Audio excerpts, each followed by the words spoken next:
Om Namo Bhagavate Shri Ramanaya. Namo Ramana. Welcome, brothers and sisters. Today it's Talk 20. Mr. Evans Wentz, is solitude necessary for a Gnani? So Maharshi is responding, solitude is in the mind of a man. One might be in the thick of the world and maintain serenity of mind. Such a one is in solitude. Another may stay in a forest but still be unable to control his mind. He cannot be said to be in solitude.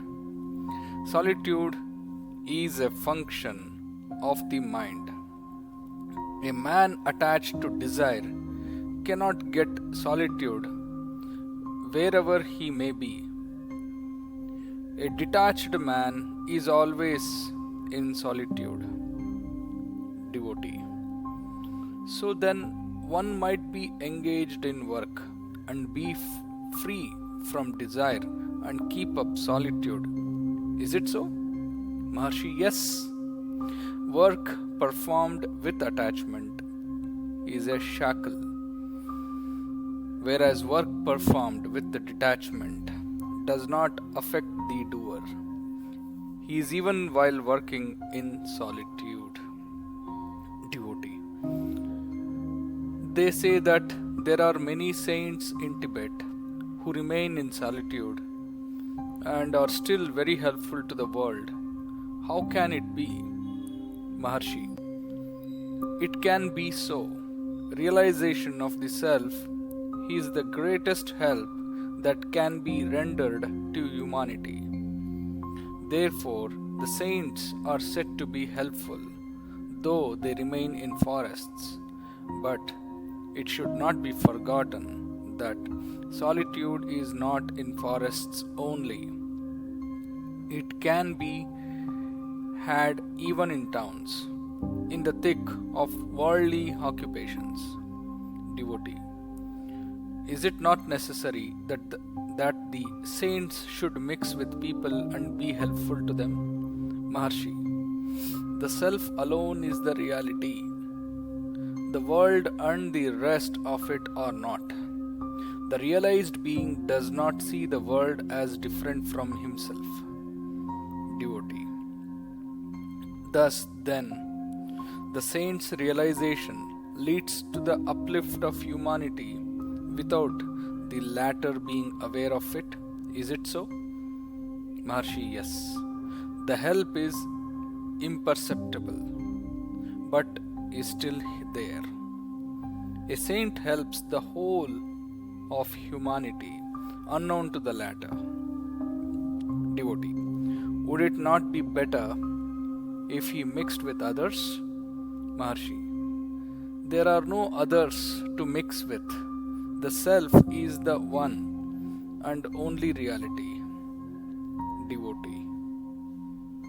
If there be 100 self-realized men, will it not be to the greater benefit of the world? Maharshi. When you say self, you refer to the unlimited. But when you add men to it, you limit the meaning. There is only one infinite self. Devotee. Yes, I see. Shri Krishna has said in the Gita that work must be performed without attachment, and such work is better than idleness. Is it Karma Yoga? Maharshi. What is said is given out to suit the temperament of the hearers. Devotee.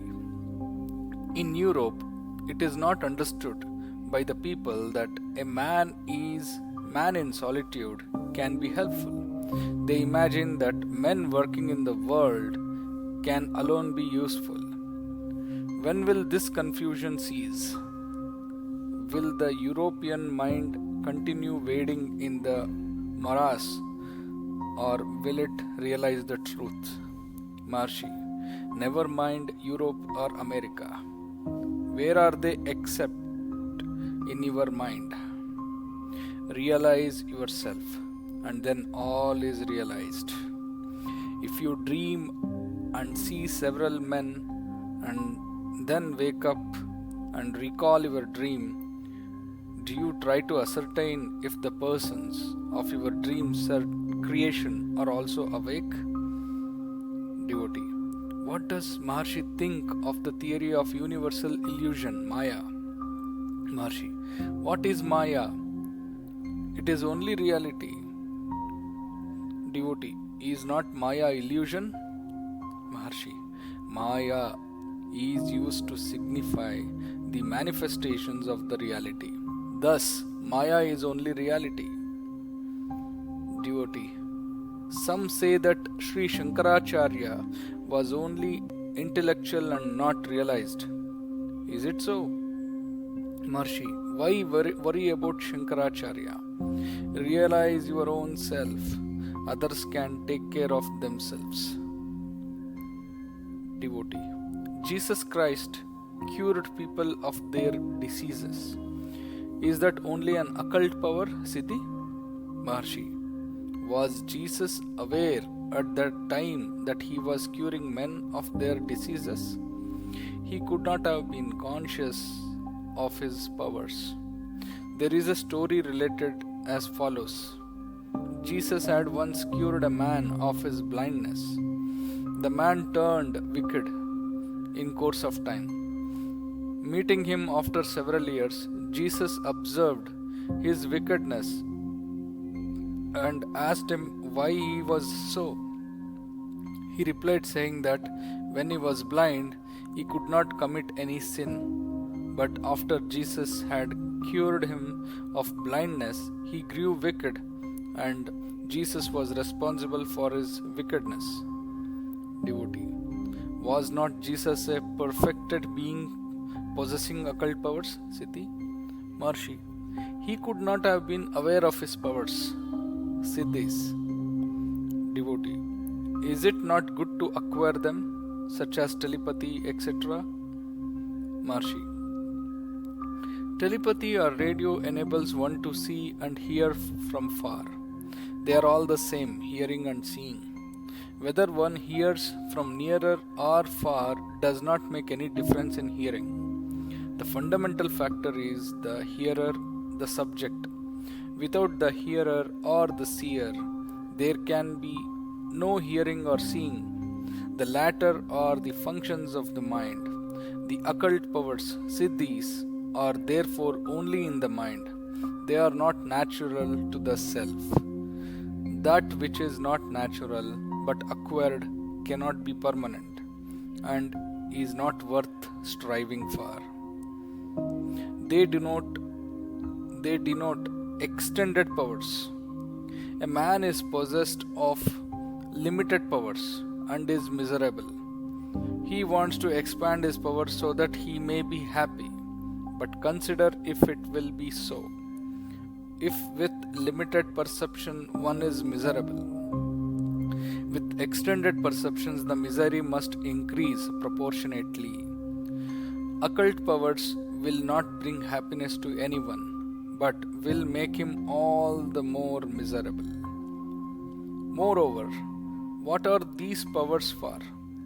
The would be occultist, siddha, desire to display the siddhis so that others may appreciate him. He seeks appreciation, and if it is not forthcoming, he will not be happy. There must be others to appreciate him. He may even find another possessor of higher powers that will cause jealousy and breed unhappiness. The higher occultist, siddha, may meet a still higher siddha, and so on, until there will come one who will blow up everything in a trice. Such is the highest adept, siddha, and he is God or the self. Which is the real power? Is it to increase prosperity or bring about peace? That which results in peace is the highest perfection, siddhi.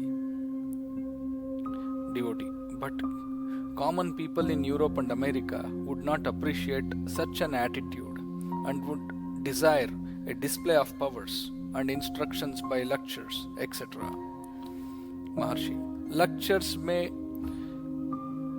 entertain individuals for a few hours without improving them. Silence, on the other hand, is permanent and benefits the whole of humanity. Devotee, but silence is not understood. Maharshi, it does not matter. By silence, eloquence is meant. Oral lectures are not so eloquent as silence. Silence is unceasing eloquence. The primal master, Dakshinamurti, is the ideal. He taught his rishi disciples by silence. Devotee, but then there were disciples for him. It was all right. Now it is different. They must be sought after and helped. Maharshi, that is a sign of ignorance. The power which created you has created the world. If it can take care of you, it can similarly take care of the world also. Devotee, what does Bhagavan think of the lost soul mentioned by Jesus Christ? Maharshi, think what there is to be lost. Is there anything to lose? What matters is only that which is natural. Such must be eternal and cannot be experienced. That which is born must die. That which is acquired must be lost. Were you born? You are ever existent. The self can never be lost. Devotee, Buddha advises the Eightfold Path as being the best so that none might be lost. Maharshi, yes, such is called Raja Yoga by the Hindus. Devotee, is yoga advised for a spiritual aspirant? Maharshi, yoga helps control of mind. Devotee, but does it not lead to occult powers, siddhis, which are said to be dangerous? Maharshi, but you qualified your question by the words, a spiritual aspirant. A spiritual aspirant. You did not mean a seeker of powers. Om Namo Bhagavate Shri Ramanaya. Namo Ramana. Thank